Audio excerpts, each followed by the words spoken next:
ताजमहल के बारे में बताया जाता है कि पहले ताजमहल की जगह एक शिव मंदिर था, यानी कि यहाँ पर एक प्राकृतिक शिवलिंग था जहाँ से पानी रिसता था।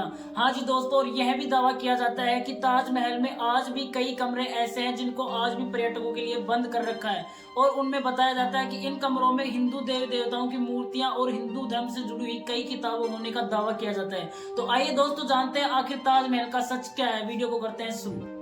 तो दोस्तों, ताजमहल शाहजहां ने अपनी पत्नी मुमताज की याद में बनवाया था, और दोस्तों शाहजहां का 3 बार विवाह हुआ था। तो शाहजहां की 3 पत्नियों के नाम है कंधारी बेगम, अकबराबादी महल और मुमताज महल।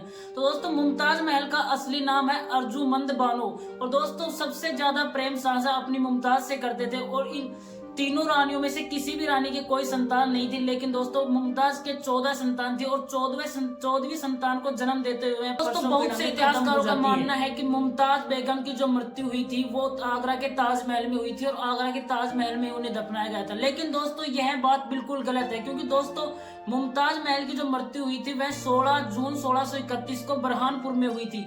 उनके 14वें बच्चे को गोहर आरा बेगम को जन्म देते हुए उनकी मृत्यु हो गई थी। तो दोस्तों मुमताज की मृत्यु होने के बाद मुमताज का जो शव था उनको ताप्ती नदी के किनारे एक बाग बगीचे में अस्थायी रूप से दफनाया जाता है, और लगभग करीबन 6 महीने बाद यानी 8 जनवरी 1632 को वहां से शव इसको निकाला जाता है और आगरा ले जाया जाता है, और यमुना नदी के किनारे इसके शव को दफनाया जाता है। उसके बाद जैसे ही आगरा का ताजमहल बनकर तैयार होता है 1653 में, और दोस्तों 1653 में यमुना नदी के वहां से इसके शव को उठा के और आगरा के ताजमहल के नीचे दफनाया जाता है। तो उनके कुछ शव के अवशेष मिलते हैं, उनको निकाल कर आगरा के ताजमहल के नीचे दफनाया जाता है और एक कब्र बनाई जाती है।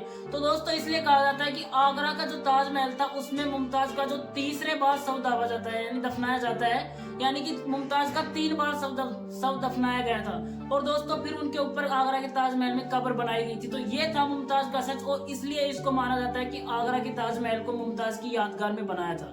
तो दोस्तों अब बात करते हैं हम कि कई इतिहासकारों का कहना यह भी है कि क्या पहले आगरा का ताजमहल था जहां पर पहले शिव मंदिर था या नहीं। इतिहासकारों का यह भी कहना है कि आगरा के ताजमहल बनने के बाद शाहजहां ने उन मजदूरों यानी कारीगरों के हाथ कटवा दिए थे, 20,000 कारीगरों को। और कुछ लोगों का मानना यह भी है कि आगरा का ताजमहल शाहजहां ने बनवाया था या पहले से ही बना हुआ था। तो आइए जानते हैं इसके बारे में भी अगर आखिर सच क्या है।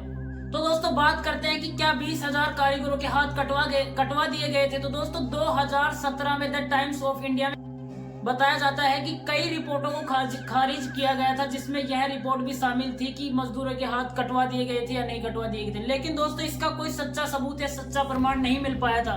और दोस्तों हिंदुस्तान द टाइम्स में एक रिपोर्ट पब्लिश की थी जिसकी वेबसाइट है ताज टूअर्स वेबसाइट पे एक रिपोर्ट पब्लिश की थी, जिसमें यह बताया गया था कि इतिहासकार राज किशोर के अनुसार कि उन्होंने अपनी रिपोर्ट में लिखा था कि ये एक कहावत थी। शाहजहां ने उनसे कारीगरों से एक वादा लिया था कि क्या तुम दोबारा किसी सम्राट के लिए ऐसा कोई भी काम नहीं करोगे और अपना कारीगरों वाला या मजदूरों का काम छोड़ दोगे। और शाहजहां ने इसके बदले उन्हें जीवन भर वेतन देने का वादा भी किया था, और उनके लिए एक ताजगंज बस्ती बनवाई थी जो आज भी आगरा में स्थित है, और वहां पर उन कारीगरों के आज भी वंशज रहते हैं। और दोस्तों वो वंशज इस चीज को काफी तरीके से सच्चाई को जानते हैं, और आप उनसे जाके मिल भी सकते हो। यह बात सच्चाई है। यह एक कहावत थी कि मजदूरों के हाथ कटवा दिए जाएंगे, ना कि यह कोई सच था कि 20,000 मजदूरों के हाथ काट दिए गए थे। दोस्तों उन्होंने बस वादा लिया था कि आप उनके ऊपर नैतिक बंधन लगाया था कि आप दूसरे सम्राट के लिए यह काम नहीं करोगे। तो दोस्तों ये था 20,000 जो मजदूर थे उनके हाथ कटवाने का सच। ये असली में काटे नहीं गए।